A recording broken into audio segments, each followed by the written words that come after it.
Now, fewer UK homes are selling and vendors are dropping their asking prices. That's from Rightmove's latest report.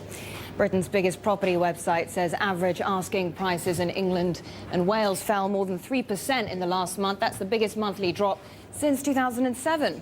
Now, Rightmove says there's an unseasonably high number of unsold homes on the market at the moment as the Christmas slowdown comes early.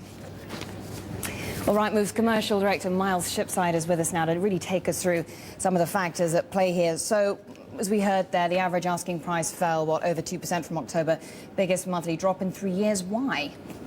Well, we've now seen falls in 4 of the last 5 months. So these are new sellers coming to the market, and they're recognising a lot of property up for sale. And we've also measured the longest time on the market for unsold property too. So in that environment, it's competitive, and they're recognising it's not a good time of year to sell, so have to price competitively. So properties are staying on the market for longer as well. Are these signs of weakening demand in the housing market set to continue well into next year?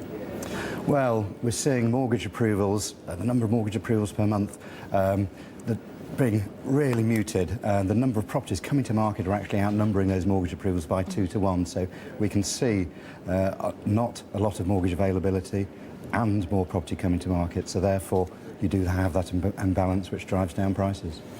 Would you go as far as to call this a full-blown slowdown? It's a full-blown slowdown. To a degree, obviously, we've got seasonal factors involved here, so you do have to look at that. I think next spring will really tell us what's going to be happening to the housing market, but overall the signs aren't good, as I say, with muted buyer demand, and really a wait and see.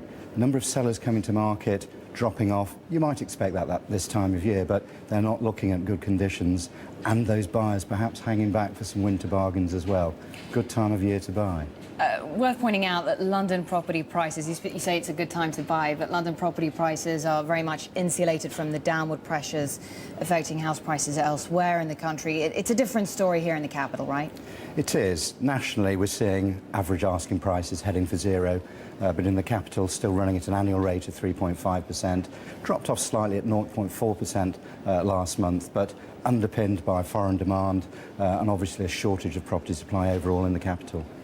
And will property prices in London, in the capital, continue to be insulated in this way, or will we see this sort of bubble continue in the foreseeable future? Because we have had the worst financial crisis in decades.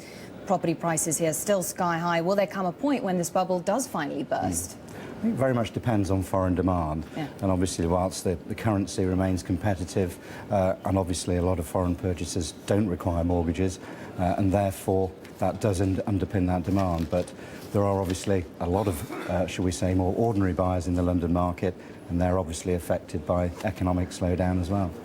OK, Shipside, Commercial Director for Rightmove, thanks very much indeed.